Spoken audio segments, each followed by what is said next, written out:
vérité, la France, je l'ai jamais vue aussi écolo que quand il s'agit de recycler le discours sur le hijab et le foulard. On est là à répondre à des médias juste parce qu'on porte ça. Juste parce qu'on porte ça.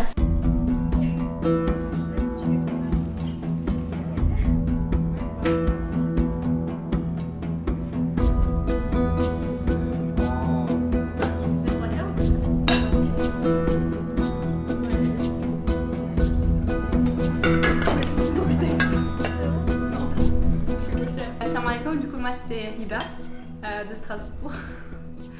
Je viens de finir ma licence de droit. Cette année, je suis en train avant de continuer mon master, je suis active dans une organisation de jeunesse européenne qui s'appelle FEMISO, où je suis la vice-présidente. Zoé Gouaki, en dernière année de gestion et finances d'entreprise. Moi c'est Imen. Je suis interne en 8e année de médecine générale. Moi c'est Mona, j'ai 25 ans. Je fais exactement la même chose qu'elle. Du coup, je suis en 8e année de médecine, interne en médecine générale et j'aimerais faire médecin généraliste plus tard. On était en train de regarder Instagram, comme toutes les autres filles de notre âge, et donc on tombe sur une story de filles portant le hijab qui écrivent sur la main « Hands off my hijab ». Et donc là, je l'ai envoyé à Mona. Et en fait, je lui ai demandé « Ouais, ça te dit, on fait la même chose ?» Elle me fait « Non, mais il faut l'écrire en français ». Et donc en fait, ça vient de là, l'idée. Donc c'est grâce à elle. Enfin, c'est bien beau d'avoir le soutien de femmes américaines portant le foulard, la députée Ilhan Omar. Il y avait aussi Ibtihaj qui avait soutenu, qui avait relayé le hashtag. Mais on voulait dire, en traduisant ce hashtag, que c'était notre cause. En fait, c'est nous. En fait, on parle de nous et on reste silencieuse. Exactement. C'est pas normal. Et justement, on voulait créer un hashtag en français comme Balance ton porc. Parce qu'en fait, notre but, c'est de changer les mentalités en France. Ça sert à rien d'écrire un hashtag en anglais pour nous, alors qu'on veut toucher les députés, on veut toucher les élus. On pensait peut-être pas au départ que ça allait être un mouvement, mais avec tout le soutien de toutes les personnes, de toutes ces influenceuses, de tous ces politiciens, on peut dire que c'est devenu un mouvement aujourd'hui. Et on en est très fiers. C'est un mouvement presque populaire aussi, toutes les personnes qui y prennent part parce qu'ils se retrouvent. Et du coup, c'est ça en fait l'objectif. Et le but, c'est vraiment que, à la suite de cette loi complètement liberticide, oppressive, sexiste, vu que ça c'est vraiment ciblé sur les femmes et islamophobe, le but c'est qu'on y mette, on arrête ça, mais aussi de façon beaucoup plus large, qu'on arrête en fait de contrôler, de vouloir contrôler les choix, les corps, les croyances des femmes, et qu'on protège en fait nos droits et nos libertés. Et du coup, c'est pour ça que ce qui a déclenché, c'était les amendements votés au Sénat, mais en fait, ça va beaucoup plus loin. Et en fait, le retranchement dans lequel on se trouve, c'est qu'en tant que femme musulmane, on ne puisse rien faire. On ne puisse pas accompagner des enfants, on ne puisse pas sortir dehors, on ne puisse pas faire du sport. Déjà, à l'université, on était interdit d'accès aux swaps. Maintenant, même dans les compétitions, on ne pourrait pas. Les piscines, nous, à Strasbourg, on est en Allemagne. Et en fait, c'est là que je me suis rendu compte à quel point, moi, j'ai jamais... on n'y va même plus à Strasbourg en piscine, quoi. C'est vraiment genre tu vas à Offenbourg ou à Freiburg, c'est ridicule quand tu penses. En fait, le burkini est autorisé dans les piscines. Ou plutôt en Allemagne, c'est pas un problème parce qu'on devrait pas avoir on devrait pas se poser la question. On devrait se dire, tant que c'est un vêtement propre, un vêtement pour pratiquer la natation, c'est comme un vêtement de plongée en fait. Exactement, on devrait pas l'interdire. Non mais c'est... Ouais, ça va au-delà de ça, quoi. C'est pas juste la loi, c'est juste ça suffit, on en a marre en fait. C'est le mouvement, parce qu'on c'est un mouvement, le mouvement Pas touche mon hijab, ça suffit en fait, passe à autre chose. Arrête d'essayer de nous contrôler, arrête d'essayer de dicter nos droits ou nos libertés et laisse-nous être. Ouais. Parce que d'un côté on nous interdit de porter le hijab jusqu'à 18 ans et puis après on nous dit qu'à l'université on peut non plus pas le porter, au travail on peut non plus pas le porter. Et donc à quel âge on a le droit de le porter? Est-ce qu'on doit le porter à 70 ans quand on sera dans une maison de... voilà. Parce que là en fait je pense qu'à 70 ans tu seras assez mature pour mettre le hijab. Je pense aussi, ouais. Mais laisse-moi t'expliquer ma chère. Si on veut essayer d'empathir par exemple ces amendements, on va nous dire que le voile, ça porte un message politique, alors que pas du tout. On le porte parce qu'on y croit et qu'on le veut et qu'on est libre d'y croire. En fait, on n'a pas à se justifier de comment, de quel vêtement on a envie de mettre. On n'a pas. Si j'ai envie de mettre une chaise sur ma tête, j'ai pas à avoir un amendement qui va m'interdire de le faire. Le but, je pense, c'est qu'on fasse tellement de bruit et qu'on revendique tellement nos droits et nos libertés qu'on devienne impossible à ignorer et que du coup le changement soit effectif. Et comme elle disait Doibou, ça passera par solliciter nos élus et on demandera aux gens également de continuer à prendre part au mouvement avec les hashtags, donc sensibiliser et après sensibiliser. On va vraiment solliciter nos élus. Là, on est en train de préparer une lettre pour que tout le monde puisse envoyer à leurs élus, leurs conseillers, etc. pour demander à ce qu'il y ait une action qui soit prise. Parce que comme on disait, il ne s'agit pas juste que cette loi ne passe pas, mais que cette conversation ne soit plus jamais remise sur la table. Exactement. On parlait tout à l'heure de solidarité, mais on a eu un grand silence de nos élus, de nos représentants, qui eux aussi nous ont complètement délaissés et qui ferment les yeux sur ces violations de nos droits et de nos libertés. Donc c'est pas juste annuler ces amendements, je dirais même qu'on prenne des mesures pour s'assurer qu'on n'ait plus ces débordements. Actuellement, c'est très dangereux ce qu'on voit, ça va au-delà de cet amendement. On a l'instrumentalisation des femmes musulmanes portant foulard, on a l'instrumentalisation du hijab, mais aussi l'instrumentalisation de la laïcité. Et dans une heure où on est en train de dissoudre l'observatoire de la laïcité pour créer des états généraux, de la laïcité, et en même temps on laisse des amendements qu'on s'attend à ce qu'ils s'annulent eux-mêmes dans un conseil constitutionnel, c'est super dangereux. Donc on attend nos représentants, nos élus d'un pied ferme, qu'ils fassent leur devoir de nous protéger, mais de se protéger eux-mêmes. Parce que comme on disait, une fois qu'on commence à atteindre les libertés et les droits des uns, c'est celle de tous et de toutes qu'on atteint. Nous, la parole, on l'a prise, parce qu'on n'attend pas qu'on nous la donne. Et là, ce qu'on veut, c'est que les gens rejoignent, c'est que les gens parlent, et que les gens soient solidaires. Parce que rester silencieux, c'est prendre une position. Ne pas se positionner, c'est une position en tant que telle. Donc oui, que vous soyez musulmane ou pas, que vous portiez le foulard ou pas, c'est votre mouvement. Oui, parce que là, on va au-delà, en fait. On nous a dit oui, c'est les femmes musulmanes qui ne portent pas le hijab nous ont demandé si elles pouvaient écrire le hashtag. Mais nous, on appelle aux femmes non musulmanes, nous on appelle aux hommes non musulmans, aux hommes juifs, chrétiens, athées, peu importe. On lance un appel de soutien. On veut que eux écrivent aussi pas touche à mon hijab sur leurs mains. Il y a quelques semaines, avant que le mouvement soit lancé, il y avait un moment où je pouvais plus. J'ai arrêté de regarder les médias, j'ai arrêté de me renseigner parce que je bloquais mon droit à l'information, parce qu'en fait c'était juste nocif. Je sais pas pour vous, mais moi c'était vraiment. Je sentais ma santé mentale être affectée. Je sentais physiquement, je me sentais mal. Je sentais une déprime parce qu'en fait j'en pouvais plus. Le fait de regarder la télé, les médias et que ça parle de nous, ça parle du hijab, ça parle du voile islamique, etc. Là, en fait, c'est triste de se dire ça, mais ça nous touche même plus. On a pris l'habitude. On regarde. Oh, ça parle pas du Covid. Oh, ça parle du voile, mais bon. On fait rien et on est super passive. Mais c'est pour ça qu'on a fait ce hashtag-là, justement. C'est pour arrêter d'être passive et de se dire, c'est quand même notre cause. Là, ils ont dépassé les limites. Jusqu'à quelques années, on se faisait respecter, jamais eu de problème. Mais ces derniers temps, quand j'entends que les mosquées se sont fait attaquer, que des femmes voilées se sont fait agresser, je me dis que là, les médias, ils ont vraiment un grand rôle dans cette propagation de haine et qu'ils sont aussi fautifs que ça, surtout qu'on ne nous invite jamais à la télé pour nous défendre et on parle toujours de nous. En négatif. Moi je dirais plus loin, ne m'invite pas à la télé, juste arrête de parler de moi. Ouais, voilà, en fait, on n'est plus en train de dire donnez-nous la parole, on est juste en train de dire passez à autre chose. C'est recycler. Franchement, c'est ce que je te disais, la France, je l'ai jamais vu aussi écolo que quand il s'agit de recycler le discours sur le hijab et le foulard. On va dire qu'en réalité, nous on est avec des amis, etc., voilés, non voilés, musulmans, pas musulmans. Mais c'est juste que dans les villes, là, dans les villages où il n'y a pas de femmes musulmanes, où il n'y a pas de femmes voilées, où leur seule référence c'est BFM TV, CNews, bah du coup, c'est leur réalité à eux. C'est leur réalité. Moi personnellement, je travaille dans une petite ville. Ils n'ont jamais vu de femmes voilées. Moi, on parle de moi à l'hôpital.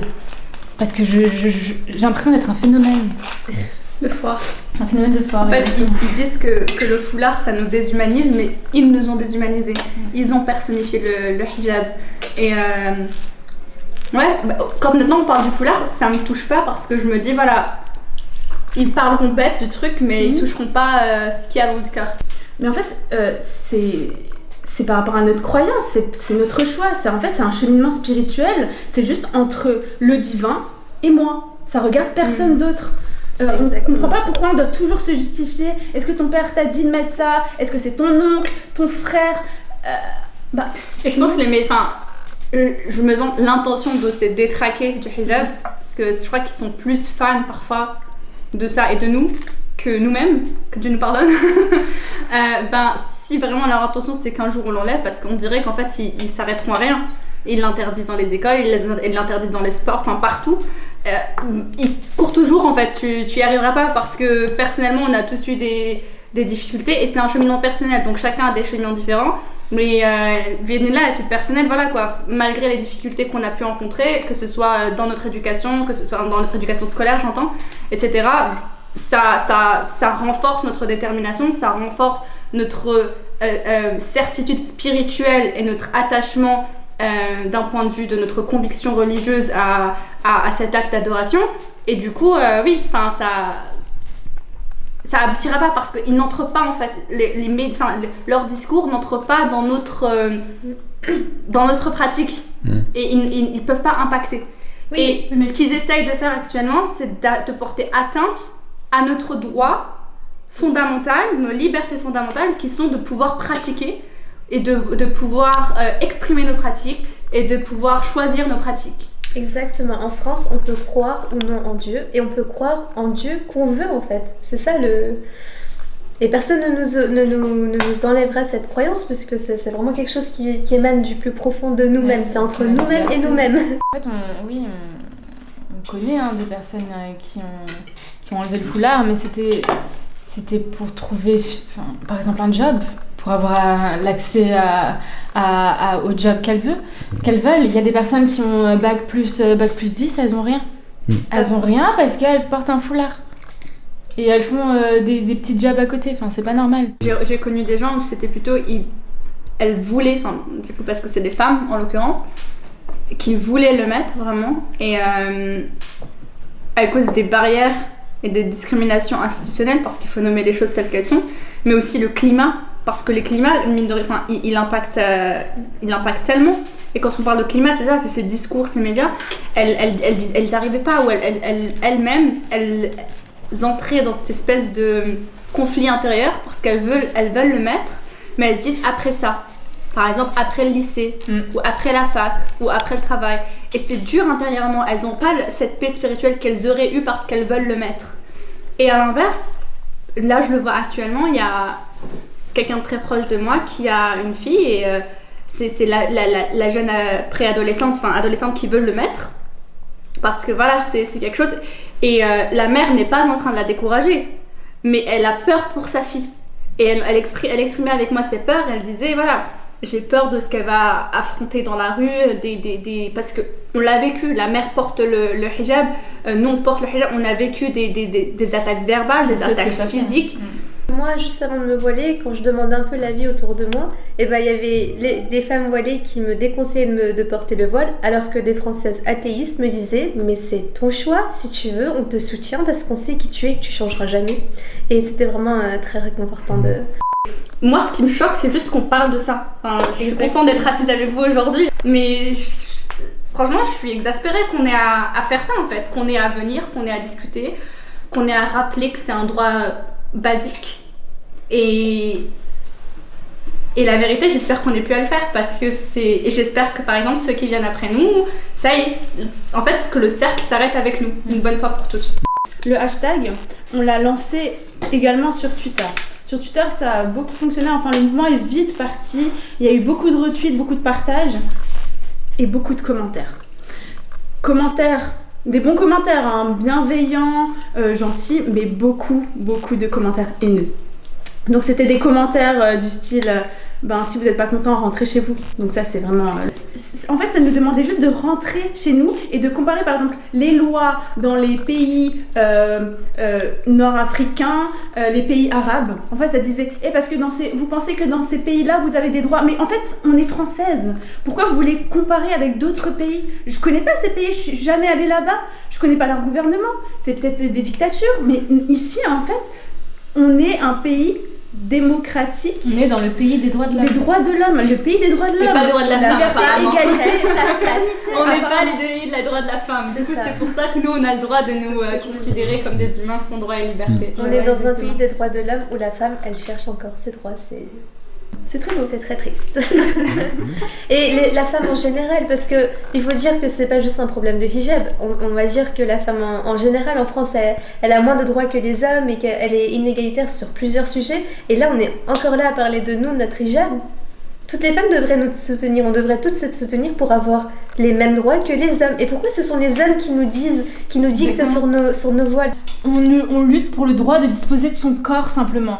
Ça fait 50 ans que la femme lutte pour ce droit. Et là, on est là. Pourquoi vous ne nous soutenez pas? Moi, j'irais plus loin. Je dirais même si on n'était pas française, en fait, on a le droit d'avoir nos droits et nos libertés humaines, en fait. Et la France, dans un état de droit, Oui. en fait, ce qui me choque, c'est que ça ne choque personne, qu'on est en mode vous voulez être comme ça, alors allez là-bas. Non, on n'accepte plus cette liberté individuelle. On est rentré dans un conformisme où on est en train de créer le français lambda. C'est ça, on doit rentrer Et dans le ensuite, moule. on a le moule et hop, tu rentres pas. Et il n'y a pas de rentrer chez vous. En fait, on essaye d'exclure de notre pays des citoyennes qui n'ont nulle part d'autre où aller. Et même si elles avaient, en fait, si j'ai décidé d'être ici, c'est mon droit de rester, c'est mes libertés. On n'est pas tous dans ce cas-là, on ne veut pas tous partir, puisque chez nous, c'est ici. En fait, c'est là où on a fondé notre environnement, notre vie. On est heureuse. Enfin, pourquoi partir alors que toute notre famille, nos amis, nos voisins sont ici? On ne demande pas de nous comprendre, on veut juste nous laisser tranquilles. Ouais. Enfin, c'est différent. Nous respecter. Voilà, on va pas commencer. En fait, on pourrait sortir un livre qui explique pourquoi on met le hijab. Mais ça, en fait, il faudra faire autant de livres qu'il y ait autant de femmes. Parce que chaque femme va dire différemment son ressenti, son expérience personnelle du pourquoi elle a mis le hijab, son cheminement, etc. Mais voilà, en fait, c'est pas ce qu'on veut. On veut pas nous faire comprendre, c'est tout. Ce qui se passe un peu en France, ça nous renforce dans le sens où, en fait, jusqu'à que dans la rue, on croise des regards méchants, moi j'oublie complètement que j'ai un voile sur la tête. Mais après tout ce mouvement de haine, tout ce mouvement contre mon hijab, oui, ça me renforce parce que je me dis que finalement, je suis dans une lutte sans le vouloir. On me pousse à bout. Malgré nous. Malgré nous, on est là à assister à une interview. Malgré nous, on est là à répondre à des médias juste parce qu'on porte ça. Juste parce qu'on porte ça. Non, juste parce qu'on a décidé de choisir d'exprimer notre foi d'une certaine façon. Exactement, et porter un hijab. Moi j'ai pu trouver du travail avec mon hijab, mais j'avais l'impression d'avoir trouvé l'aiguille dans... alors que ça devrait pas être le cas. Parce qu'en fait, tu te dis pas, on va te prendre pour tes compétences. C'est ça. Est-ce qu'on va me prendre avec le hijab? Par exemple, il y a encore Twitter, il y a une liste qui montrait les métiers qu'on pouvait faire avec le voile en France. Donc c'était quoi? C'était dans les entrepôts. Femme de ménage. Donc, ça, on le sait très bien. Ça, on le sait. Il y avait service client, mais pas avec le client. C'est juste au téléphone. Donc on n'entend que notre voix. Donc ça va si on voit pas notre voile. C'est pas un souci. En fait, c'est tout ce qui n'avait pas de contact avec la clientèle. Il fallait pas avoir de relation. Voilà, il n'y avait pas de relation physique avec la clientèle. C'était comme si on était le Covid. C'était exactement ça, on devait pas avoir de contact. Alors que, je sais pas, en fait, il y a des femmes qui portent le foulard, qui ont fait des études pour ces jobs-là, sauf qu'elles vont pas être acceptées parce qu'elles portent le foulard. Et pourquoi elles l'enlèvent pas? Nos convictions religieuses, elles ne vont pas du tout à l'encontre des valeurs de la République. Et c'est parce qu'on croit à ça qu'on l'enlève pas en fait. On aime cette France, mais on aime cette France multiculturelle, on aime cette France qui est libre. C'est ça qu'on veut. C'est une France qui n'existe pas encore, mais qui va exister. Quand on est à l'hôpital, aux urgences, on porte pas le voile. Et c'est, par exemple, là, il y a des patients qui vont venir, ils vont pas savoir que, tu vois, que tu portes le voile. Enfin, ils vont pas savoir qu'en fait, il y a une femme derrière ce bout de tissu. Et cette femme-là, elle t'a soigné.